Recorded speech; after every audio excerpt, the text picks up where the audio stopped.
Bree and Dan, born into the same family, carried vastly different hearts. Bree's spirit radiated warmth and kindness, a beacon of goodwill that endeared her to everyone she met. Meanwhile, Dan harbored a dark seed that tainted his every interaction. Their childhood was marked by Dan's twisted sense of humor, a cruelty that seemed to know no bounds. One day, he handed Bree a beautifully wrapped box, her eyes dancing with anticipation. As she unwrapped the package, her excitement faded to terror when she found a wriggling snake inside, its cold eyes staring up at her. Dan's laughter echoed through the air as she screamed and fled the room, the image of the snake forever etched in her memory. But the cruelest prank of all was the night he crept into Bree's room, scissors glinting in the moonlight. Her hair, her treasured possession, lay vulnerable as he snipped away a chunk of it, leaving her to wake up to the devastation. Dan reveled in the tears and anger that followed, his twisted satisfaction growing with each drop of her despair. Their mother, a figure of unwavering love and patience, did her best to mend the frayed relationship between her children. While Bree sought solace in her mother's embrace, Dan's detachment only deepened. He mocked Bree's closeness to their mother, belittling the bond they shared with sneers and cold remarks. Yet their mother's belief in Dan's redemption remained unshaken, even as his actions grew more heinous. The cruelty continued into their teenage years, escalating to unfathomable levels. One fateful day, an argument turned violent, and in a fit of rage, Dan shoved Bree, causing her to fall awkwardly and snap her arm. The pain was excruciating, but even worse was the shock of her brother's actions. Dan stood over her, a malicious grin twisting his lips as he denied any wrongdoing.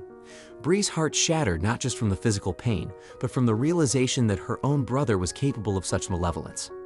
As their mother tended to Bree's broken arm, her eyes clouded with concern. Dan's apology was as hollow as his previous actions, leaving their mother torn between her love for her children and the harsh reality of Dan's darkness. Bree's resilience shone through, her determination to rise above her brother's cruelty only strengthening with each passing day. The years rolled on, and the stark contrast between the siblings continued to unfold. Bree's heart continued to expand, fueled by the love and compassion she poured into every corner of her life. She pursued her passions, excelling academically, and even found solace in helping others, often volunteering at the local community center. Dan's path, however, only grew darker. His teenage rebelliousness evolved into a callous disregard for anyone but himself. He manipulated friends, betrayed confidences, and reveled in the pain he inflicted on others. Stories of his malice spread like wildfire through the town, leaving a trail of shattered friendships and broken trust in his wake. Their mother's health began to falter, her once vibrant spirit dimmed by the weight of her illness. Bree became her steadfast companion, sacrificing her own dreams to care for the woman who had raised her with love. The bond between mother and daughter deepened in those final years, the two finding solace in each other's company. And even as Dan continued to drift away, his visits growing scarce, their mother's unwavering faith in his redemption endured. The inevitable came to pass. Their mother's battle against illness reached its heartbreaking conclusion. Bree held her mother's fragile hand, tears streaming down her cheeks as she whispered her final goodbyes. Dan's absence at this pivotal moment was an aching void, his lack of empathy magnified by the stark contrast between him and Bree. The day of the funeral cast a somber hue over the town. The air was heavy with grief as friends, family, and neighbors gathered to bid farewell to a woman whose warmth and kindness had left an indelible mark on their lives. Bree stood amidst the mourners, her heart heavy with sorrow, and her eyes red from the tears she had shed in private. As the ceremony began, a sudden disturbance shattered the stillness. Dan stumbled into the scene, his disheveled appearance and erratic behavior drawing incredulous stares from those in attendance. His eyes were bloodshot, and the sharp smell of alcohol clung to him like a cloud. Bree's heart sank as she watched her brother's disrespectful display, a stark contrast to the solemnity of the occasion.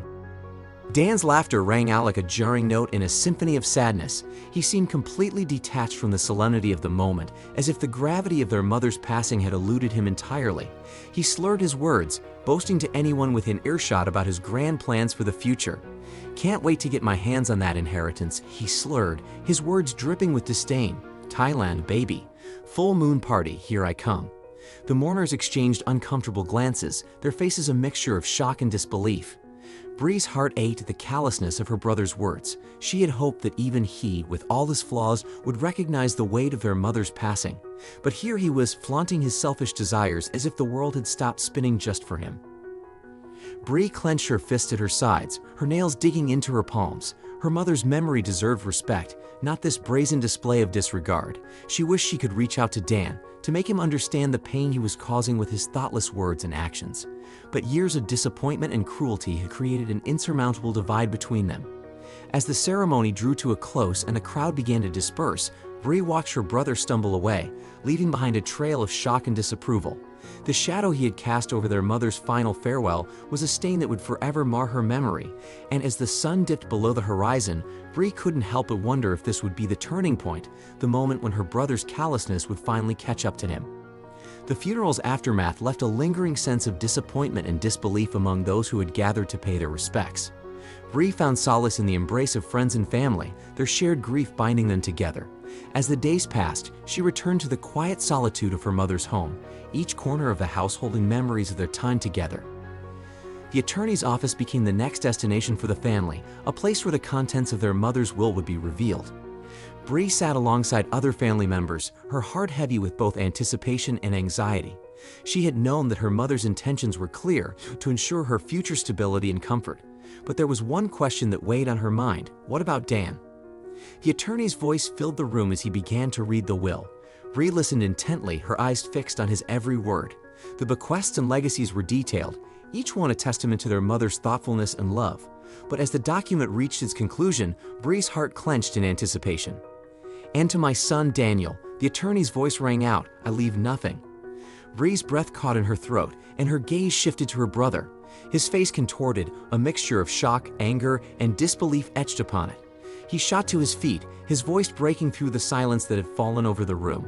"What? Are you kidding me?" he shouted, his voice tinged with a volatile mixture of rage and humiliation.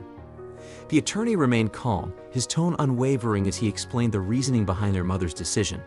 Her will, he explained, had been crafted with careful consideration of the relationships she had nurtured and the actions of those involved.